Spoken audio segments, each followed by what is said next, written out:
તાજા સમાચારમાં આપ સૌ મિત્રોનું સ્વાગત છે।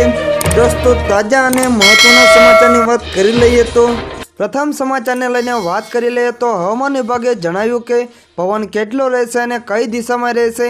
સમાચારને જાણી લઈએ તો રાજ્યના હવામાન વિભાગે ફરી એકવાર તાપમાનને લઈને આગાહી કરી છે।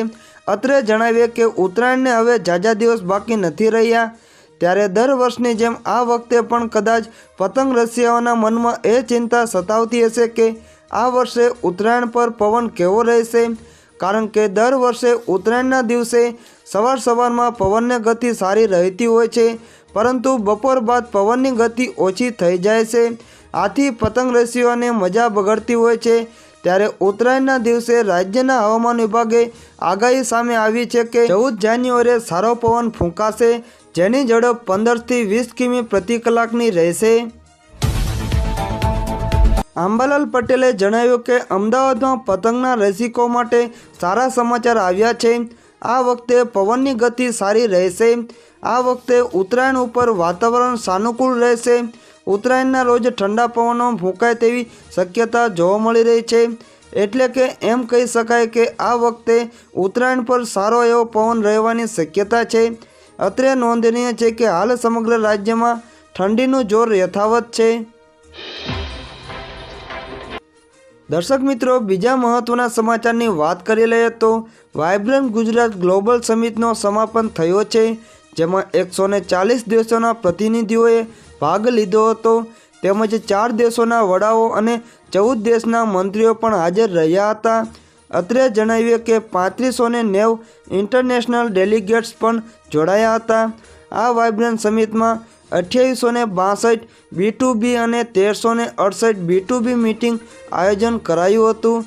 સાથોસાથ 13 જેટલા પેવેલિયન અને 1200 કરતાં વધુ પ્રદર્શનનું ખાસ આયોજન કરવામાં આવ્યું હતું, જ્યારે 450 MSME સેક્ટરના ઉદ્યોગપતિઓએ ભાગ લીધો હતો। આ સમિટના સમાપન સત્રમાં કેન્દ્રીય ગૃહમંત્રી અમિત શાહ તેમજ રાજ્યના મુખ્યમંત્રી ભૂપેન્દ્ર પટેલ ઉપસ્થિત રહ્યા હતા। આ પ્રસંગે કેન્દ્રીય ગૃહમંત્રી અમિત શાહે જણાવ્યું હતું કે અમૃતકાળની સૌથી પહેલી વાઇબ્રન્ટ ગુજરાત સમિટમાં સમારોહ ભાગીદાર થવું મારા માટે સૌભાગ્યની વાત છે। વધુમાં કહ્યું કે આ 20 વર્ષમાં ગુજરાતના માધ્યમથી દેશના વિકાસનો પાયો નખાયો છે। વાઇબ્રન્ટ ગુજરાતના લક્ષ્યને મોદીજીએ દિશા આપી છે। તેમણે ઉમેર્યું કે ત્રીજી વખત મોદીજી પ્રધાનમંત્રી બનશે, જે 5 વર્ષમાં જ આપણે દુનિયાની ત્રીજી અર્થવ્યવસ્થા બની જશે। G20 ફેમિલી વન ફ્યુચરના નારાને સમગ્ર દુનિયાએ સરાહ્યો છે। આજે ભારત વિશ્વ મિત્ર બનીને ઉભર્યું છે। વાઇબ્રન્ટ ગુજરાતની ઇનોવેશન આઈડિયાને પ્લેટફોર્મ અપાયું અને તેની જમીન પર ઉતાર્યું છે। તેમણે કહ્યું કે વિકસિત ભારતનો રોડ ગુજરાતથી પસાર થઈ રહ્યો છે। અમિત શાહે વધુમાં કહ્યું કે ગ્રીન ગ્રોથ સ્ટ્રેટેજી માટે મોદીજી આજે સમગ્ર માળખું બનાવ્યું છે।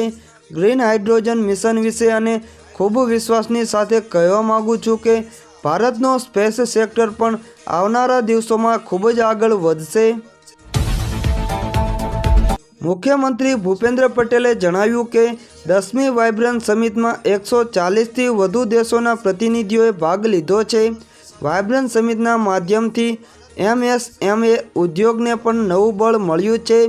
32 જિલ્લામાં પણ આ વર્ષે વાઇબ્રન્ટ ગુજરાત વાઇબ્રન્ટ ડિસ્ટ્રિક્ટ કાર્યક્રમ યોજાયો છે। વાઇબ્રન્ટ સમિટ માટે ગ્લોબલ ટ્રેડ શો યોજવાની પરંપરા વડાપ્રધાને શરૂ કરેલી છે। આ summit Gujarat gateway to the future બન્યું છે।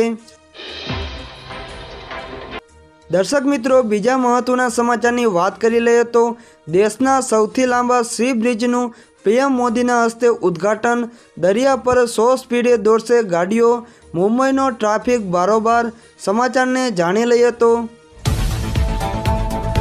પ્રધાનમંત્રી નરેન્દ્ર મોદી આજે મુંબઈમાં અટલ બિહારી વાજપેયી સેવારી ન્હાવા સેવા અટલ સેતુનું ઉદ્ઘાટન કર્યું છે। આ કાર્યક્રમમાં મહારાષ્ટ્રના સીએમ એકનાથ શિંદે પણ હાજર રહ્યા હતા। મુંબઈમાં ટ્રાન્સ હાર્બર લિંકનું નામ હવે અટલ બિહારી વાજપેયી સેવારી ન્હાવા સેવા અટલ સેતુ રાખવામાં આવ્યું છે। પીએમ મોદીએ ડિસેમ્બર 2016માં આ પુલનું શિલાન્યાસ કર્યું હતું।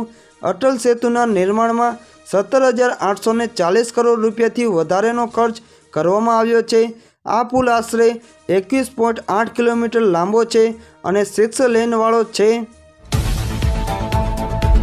જેનાથી હવે મુંબઈથી નવી મુંબઈ પહોંચવા માટે માત્ર 20 મિનિટ જેટલો સમય લાગશે। મુંબઈ પોલીસ અનુસાર અટલ સેતુ પર કારની મહત્તમ ઝડપ 100 કિલોમીટર પ્રતિ કલાક રાખવામાં આવી છે। સાથે જ બ્રિજ પર ચડવા અને ઉતરવા સમયે 40 કિલોમીટર પ્રતિ કલાકની ઝડપ રાખવા માટે જણાવ્યું છે। એટલું જ નહીં, આ બ્રિજ પર બાઇક, રિક્ષા અને ભારે વાહનો પર પ્રતિબંધ લગાવવામાં આવ્યો છે। આ સેતુ મુંબઈ ઇન્ટરનેશનલ એરપોર્ટ અને નવી મુંબઈ ઇન્ટરનેશનલ એરપોર્ટને કનેક્ટિવિટી પ્રદાન કરશે, જેથી મુંબઈથી પુણે, ગોવા અને દક્ષિણ ભારતની મુસાફરીમાં લાગતો સમય પણ ઘટશે। આ સેતુ મુંબઈ પોર્ટ અને જવાહર નહેરુ પોર્ટ વચ્ચે કનેક્ટિવિટી પણ સુધારશે। અટલ સેતુની વિશેષતાને જાણી લઈએ તો અટલ સેતુ મુંબઈ ઇન્ટરનેશનલ એરપોર્ટ અને નવી મુંબઈ ઇન્ટરનેશનલ એરપોર્ટને જોડવા જઈ રહ્યું છે। આ 6 લેન બ્રિજ પર દરરોજ 70,000થી વધુ વાહનો અવરજવર કરી શકે છે। બ્રિજ પર 100 કિલોમીટર પ્રતિ કલાકની ઝડપે ટ્રેનો પણ દોડશે, જેના કારણે કલાકોની મુસાફરી મિનિટોમાં પૂર્ણ થશે। મોટરસાયકલ, મેપોડ, 3 વ્હીલર, ઓટો અને ટ્રેક્ટરને આ પુલ પર પ્રવેશવાની મંજૂરી આપવામાં આવશે નહીં। આશરે 22 કિલોમીટર લાંબા પુલ દ્વારા દક્ષિણ મુંબઈથી નવી મુંબઈનું અંતર કાપવા માટે માત્ર 15થી 20 મિનિટનો સમય લાગશે। તેનાથી 1.5થી 2 કલાકથી વધુ સમયની બચત થશે। એક અંદાજ મુજબ દરેક વાહન લગભગ 300 રૂપિયાના ઈંધણની બચત કરશે। આ પુલ બનાવતી વખતે પર્યાવરણનું ખાસ ધ્યાન રાખવામાં આવ્યું છે। 6 લેન ઉપરાંત બંને તરફ એક એક્ઝિટ લાઇનની પણ વ્યવસ્થા કરવામાં આવી છે, તેમજ આ બ્રિજ આર્ટિફિશિયલ ઇન્ટેલિજન્સવાળા 190 સીસીટીવી કેમેરાથી સજ્જ છે।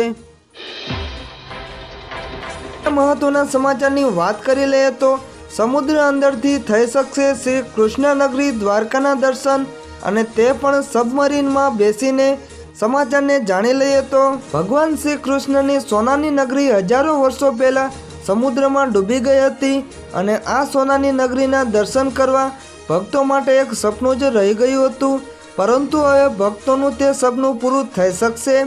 સમુદ્રમાં ડૂબી ગયેલી દ્વારકા નગરીના દર્શન થઈ શકશે, કારણ કે ગુજરાત સરકાર મૂળ દ્વારકાના દર્શન માટે હવે અરબી સમુદ્રમાં યાત્રી સબમરીન ચલાવવાની તૈયારીમાં છે।